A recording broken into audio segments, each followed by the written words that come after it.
కావాలని జగత్తుకు నాథుడైనటువంటి జగన్నాథుడైన వెంకటేశ్వర స్వామి వారి కళ్యాణోత్సవాన్ని ఆనందప్రదంగా వీక్షించేటటువంటి భాగ్యాన్ని కటాక్షించినటువంటి గోవిందుడికి ఏమిచ్చడం తీర్చుకోగలుగుతాం? గట్టిగా గోవింద అని చెప్పడం కన్నా లక్ష్మీరమణ గోవింద యథార్థమైనటువంటి మాట.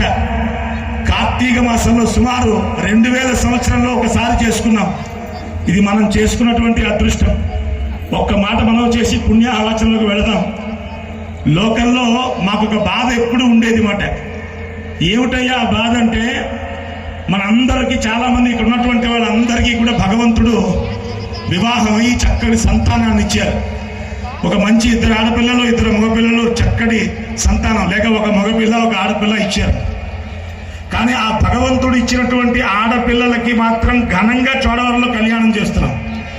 కానీ ఆ పిల్లల్ని ఇచ్చినటువంటి భగవంతుడికి మాత్రం ఎక్కడా కళ్యాణం చేయటం లేదండి. మనం చోడవరంలో నేను చెప్తున్నాను, ఇక్కడ ఇంత పెద్ద స్టేజ్ వేసి ఏ మహానుభావుడు తమ కుమార్తె పెళ్లి కానీ తమ కూతురు పెళ్లి కానీ జరపలేదండి. సుమారు 100 అడుగుల వెడల్పు, 60 అడుగుల పొడవు అండి. ఇంత పెద్ద కళ్యాణ మండపంలో స్వామివారి కళ్యాణం ఎందుకు జరుగుతుందో తెలుసా అంటే, కొంచెం మీలో పరివర్తన కలగాలి, ధర్మము యందు దేశము యందు భక్తి కలగాలి. దేవాలయంలోకి వెళ్ళి హుండీలు నింపుతున్నాం మనం, కానీ ధర్మశాస్త్రాల్లో ఎక్కడా కూడా హుండీ నింపమని చెప్పలేదండి.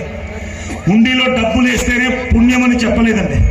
సంవత్సరం అంతా కష్టించి ఆర్జించిన ధనాన్ని కట్టలు కట్టలు పట్టుకెళ్ళి హుండీలో పడిమని శాస్త్రం చెప్పలేదండి.